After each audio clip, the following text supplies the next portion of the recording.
Thermal expansion या हरारती फैलाव गर्म होने से मॉलिक्यूल की काइनेटिक एनर्जी बढ़ने पर किसी जिस्म का फैल जाना हरारती फैलाव कहलाता है। जैसा कि यहाँ एक मैटर का टुकड़ा दिखाया गया है, इसमें बहुत से मॉलिक्यूल दिखाए गए हैं। नॉर्मल टेम्परेचर पर ये मॉलिक्यूल अपनी जगह पर रहते हुए आगे पीछे वाइब्रेट कर रहे होते हैं।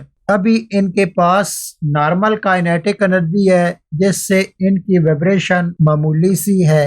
लेकिन जब किसी भी मैटर के टुकड़े को गर्म किया जाता है तो इन मॉलिक्यूल के पास काइनेटिक एनर्जी बढ़ जाती है, जिससे ये मॉलिक्यूल अपनी जगह पर और ज्यादा तेजी से वाइब्रेट करना शुरू कर देते हैं। जब ये पहले से ज्यादा एम्पलीट्यूड के साथ वाइब्रेट करते हैं तो ये अपने करीबी मॉलिक्यूल के साथ टकराते हैं। ये उन मॉलिक्यूल को हल्का हल्का एक दूसरे से दूर कर देते हैं। इन मॉलिक्यूल के दूर होने पर वो पूरा मादा हल्का सा फैल जाता है। इस तरह मादा का फैलना मैटर का थर्मल एक्सपेंशन कहलाता है या मादा की हरारती फैलाव कहलाता है। थर्मल एक्सपेंशन की तीन टाइप्स हैं। पहली लीनियर एक्सपेंशन, जिसको नॉर्मल एक्सपेंशन भी कहते हैं। दूसरी एरियल एक्सपेंशन, जिसे सुपरफिशियल एक्सपेंशन भी कहते हैं। तीसरी किस्म वॉल्यूम एक्सपेंशन, जिसको क्यूबिक एक्सपेंशन भी कहते हैं। लीनियर एक्सपेंशन में मैटर का सिर्फ वन डायमेंशन में फैलाव होता है। या मैटर एक्स एक्सिस में फैलता है या वाई एक्सिस में या जी एक्सिस पर फैलता है, और ये एक्सपेंशन अमूमन सॉलिड में होता है। एरियल एक्सपेंशन टू डायमेंशन में होती है।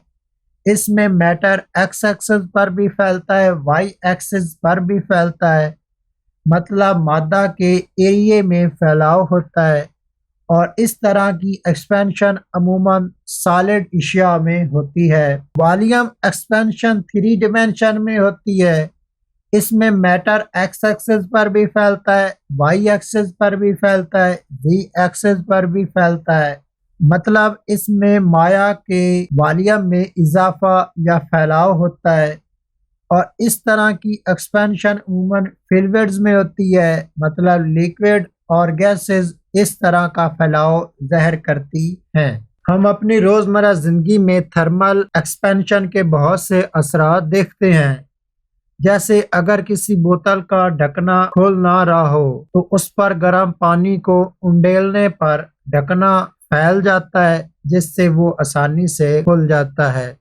इसी तरह थर्मामीटर के अंदर मौजूद मरकरी गर्म होने पर एक्सपैंड होता है, और इस तरह मरकरी के हरारती फैलाव पर वो ऊपर की तरफ चढ़ता है।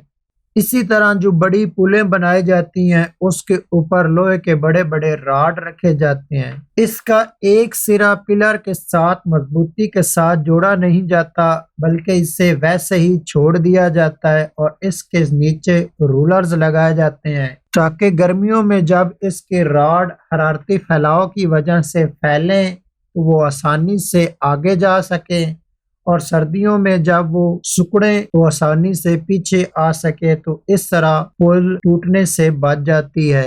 इसी तरह टांगे के लकड़ी के जो बने हुए पिए होते हैं, उनकी सामने वाली आखिरी बाउंड्री को खुरेदा जाता है ताकि उसके अंदर लोहे की रिंग आसानी से बैठ सके।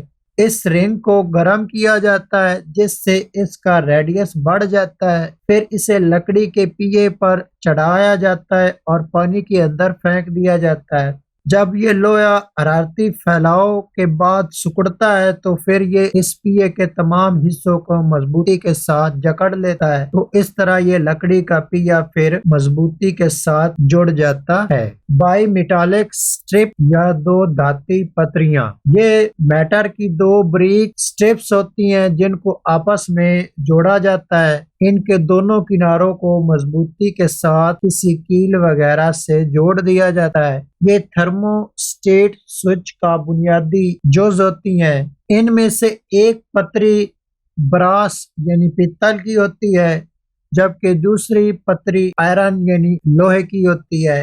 ब्रास में थर्मल एक्सपेंशन लोहे की निस्बत ज्यादा होती है, जब इनको गर्म किया जाता है तो ब्रास के ज्यादा फैलने की वजह से ये दोनों पतरियां मुड़ जाती हैं और कौसनुमा शक्ल इख्तियार कर लेती हैं।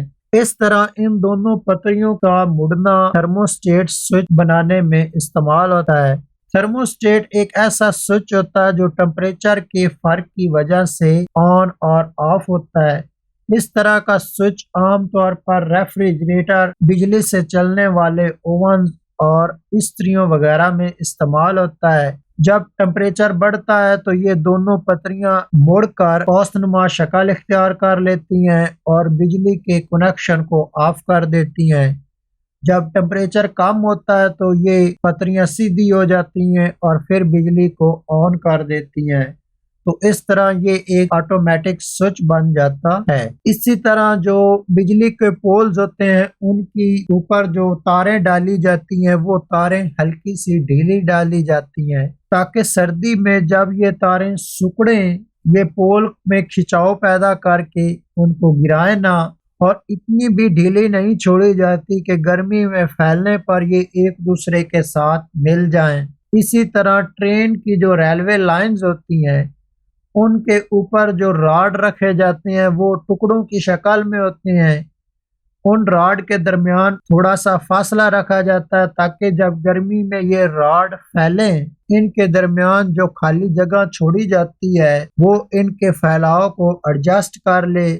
अगर ये फासला इनके दरमियान ना रखा जाए तो गर्मी में फैलने पर ये रॉड टेढ़े हो जाएंगे और इस तरह फिर इन पर ट्रेन नहीं चल सकेगी।